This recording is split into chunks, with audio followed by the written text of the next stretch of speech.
I'm talking with Professor Willem van Schendel, and you're a professor of history at Amsterdam University. And you have worked for many years in South Asia, particularly Bangladesh, Chittagong, and also Northeast India. And what I'd now like to ask you about is how you work and your methods of working as a historian, particularly in regions where there is less written evidence, which is the common means of working for a historian, and particularly as you work with images and photography. Now, how do you do this and why? Okay, the area I work in is a bit of a heaven for historians, because if you're interested in the 19th and 20th century, the colonial system produced enormous amounts of written material, and that has led historians to focus on that. So they have only touched the surface of what all the material there is. But increasingly, historians worldwide realize that historical material of a non-written kind is extremely important. And this has not really sort of filtered through to historians working in my areas. And because they're so focused on the written material, they avoid areas where the written material is not available, because colonialism came late, people were not literate, and increasingly I've become interested in those areas. So to give you an example, I've been working with a colleague from Delhi on an area that was occupied by the British in the 1890s. Before that, there are no written sources. People didn't write. But as soon as the British came in, they produced written material, but also visual material. And very soon, local people started using cameras and so on, and presenting themselves to the lens in various ways. So what we did in this area was go to villages and little towns and talk with people about their family photographs, and they were very happy to share their family albums.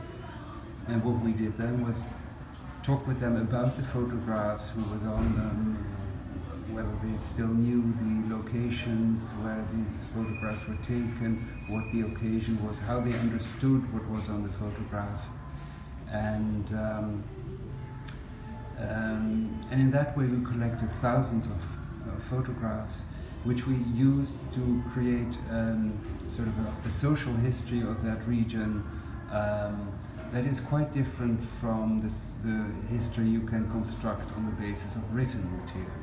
So we thought this would be an interesting way and a new way to develop understandings of history.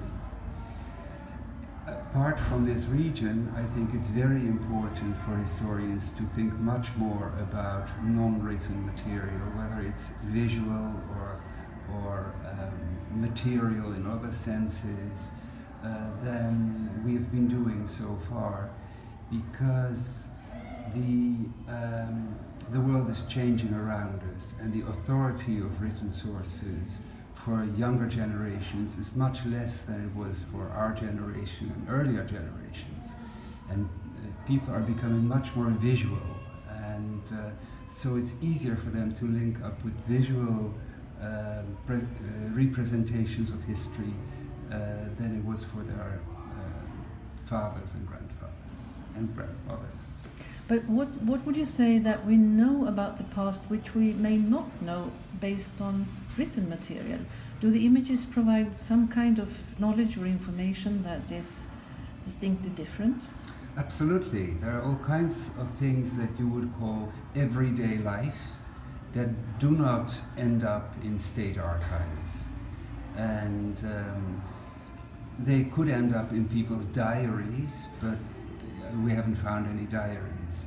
So what you see on these pictures is how people wanted to represent themselves to themselves in a way, or to their families and to their friends. And what you get, for example, is an understanding of the ritual year. People took pictures at particular moments in time. You can get an understanding of the life cycle of people, what life cycle events were important to them, and how they celebrated them.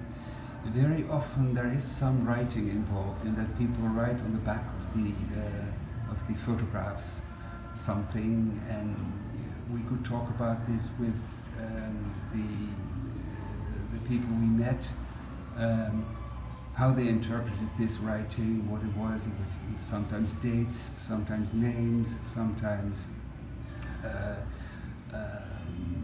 something about events and so on. So definitely you get a very different picture and a more sort of lived picture of life than you get from government sources, which are concerned with very different issues. You began by saying that the British, the colonial rulers, took a lot of photographs. I don't know about this particular region, which then would be Mizoram or Northeast India, but generally speaking, I mean, their images and the images that you talk about must be quite different. I mean, what stories do they tell? Yes, so in this area you had a number of British colonial officials and also missionaries and early anthropologists who took photographs for various reasons, but not in the area I studied. For some reason, and there was also early tourism in India, people taking pictures, but this region was of little tourist interest. There were very few British there because it was ruled through local village chiefs. And there were missionaries. They were basically the only ones who took pictures early on. And they're different because they focus on what is important to them. And for them it was very important to document the hardship of their own lives, how difficult it was to be a missionary. They took pictures to show their families back home, what life was like, but especially they made pictures to raise money back home. So they had these series of pictures that they sent home. They would go to churches, shown in churches there, in order to raise money for the missionaries. So they were very specifically focused. When you discuss these photos, I mean also the family photos, with people in Mizoram, now what about the interpretation? How are the photos understood? Because historians tend to say that when we view, when we discuss the photos today, it will be based on how we today feel and think about the present, more than about the past that we may need information about. Now, how do you handle these things? That is, of course, a problem, and it is, in a way, it's interesting that by interviewing or talking with people about their visual material, you get a merger of oral history and visual history. And of course, oral history has several problems, as you point out. It doesn't represent the past, it represents how people now think about the past. And but there's different things happening. On the one hand, people try to interpret visual images. On the other hand, they tell you family stories, sort of things that have come down about their grandparents, for example. So they see the picture, they say, okay, this must have been taken then or there or whatever, and then they start talking about what they remember of their grandparents. So and you know, why they were dressed like this and how things have changed. So it's an entry point to a whole discussion about their idea of history. And one more question would be, how do you then use the photos? I mean, one thing is to write history as we traditionally write history, but can they be used in other ways to relate history or to like exhibitions or photo books or other kind of in teaching, or how do you use them? Yeah, so what we did, the main sort of outcome of the project was a book in which we organized the photographs according to our sort of understanding and bringing photographs together in a way they've never been brought together before, and so taking them out of context in a way for us to tell a story. We also held exhibitions in several countries, but the most interesting exhibitions were in the area itself, photo exhibitions, and they were very interesting in that they were hugely popular because many people had not seen these pictures. They had only knew the pictures of their own family. And so we had whole college teachers bringing in whole classes to see these pictures, talk about them. So you had big discussions going on in these rooms.